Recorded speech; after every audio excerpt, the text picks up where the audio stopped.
ನಮಸ್ಕಾರ ಸ್ನೇಹಿತರೆ ರಾಜ್ಯದಲ್ಲಿ ಮುಂಗಾರು ಮಳೆ ಈಗಾಗಲೇ ಚುರುಕು ಪಡೆಯುವ ರೀತಿ ಕಾಣ್ತಾ ಇದೆ. ಕರಾವಳಿ ಜಿಲ್ಲೆಗಳಿಗೆ ಮತ್ತು ಮಲೆನಾಡು ಜಿಲ್ಲೆಗಳಿಗೆ ಈಗಾಗಲೇ ರೆಡ್ ಅಲರ್ಟ್ ಕೂಡ ಘೋಷಣೆ ಮಾಡಲಾಗಿದೆ. ಇನ್ನು ತುಂಗಾಭದ್ರಾ ಜಲಾನಯನ ಪ್ರದೇಶದಲ್ಲಿ ಉತ್ತಮ ಮಳೆಯಾಗುತ್ತಿದ್ದು ಇದರಿಂದ ತುಂಗಾಭದ್ರಾ ನದಿಗೆ ನೀರಿನ ಹರಿವು ಮತ್ತೆ ಏರಿಕೆಯಾಗಿದೆ. ಇದರಿಂದ ತುಂಗಾಭದ್ರಾ ಡ್ಯಾಮ್ಗೂ ಕೂಡ ಒಳಹರಿವು ಏರಿಕೆಯಾಗಿದೆ. ನಿನ್ನೆಯ ಒಳಹರಿವಿಗೆ ಕಂಪೇರ್ ಮಾಡಿದರೆ ಇಂದು ಅದರ 2ರಷ್ಟು ಏರಿಕೆಯಾಗಿದೆ. ಸ್ನೇಹಿತರೆ, ಇವತ್ತಿನ ತುಂಗಾಭದ್ರಾ ಡ್ಯಾಮ್ನಲ್ಲಿ ಎಷ್ಟು ಅಡಿ ನೀರು ಇದೆ, ಎಷ್ಟು TMC ನೀರು ಸಂಗ್ರಹವಾಗಿದೆ ಮತ್ತು ಒಳಹರಿವು ಹೊರಹರಿವಿನ ಬಗ್ಗೆ ಸಂಪೂರ್ಣ ಮಾಹಿತಿ ತಿಳಿಯೋಣ. ಅದಕ್ಕಿಂತ ಮೊದಲು ಈ ವಿಡಿಯೋಗೆ ಒಂದು ಲೈಕ್ ಮಾಡಿ. ತುಂಬ ಜನ ನಮ್ಮ ಚಾನಲ್ ಸಬ್ಸ್ಕ್ರೈಬ್ ಮಾಡಿದ ವಿಡಿಯೋಸ್ ನೋಡ್ತಿದ್ರ, ದಯವಿಟ್ಟು ನಮ್ಮ ಚಾನಲ್ ಸಬ್ಸ್ಕ್ರೈಬ್ ಮಾಡಿ. ಹಾಗೆ ಪಕ್ಕದಲ್ಲಿರುವ ಬೆಲ್ ಐಕನ್ ಪ್ರೆಸ್ ಮಾಡಿ ಈ ವಿಡಿಯೋ ಶೇರ್ ಮಾಡಿ.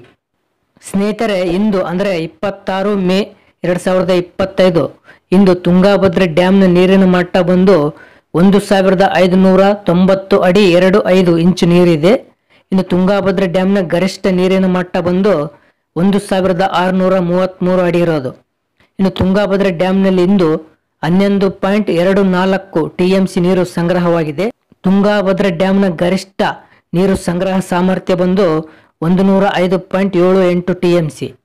ಸೊ ಇನ್ನು ಇವತ್ತಿನ ಇನ್ಫ್ಲೋ ಅಂದರೆ ಒಳಹರಿವಿನ ಬಗ್ಗೆ ನೋಡುವುದಾದರೆ ಇಂದು 6595 ಕ್ಯೂಸೆಕ್ ನೀರು ಒಳಹರಿವು ಆಗ್ತಾ ಇದೆ.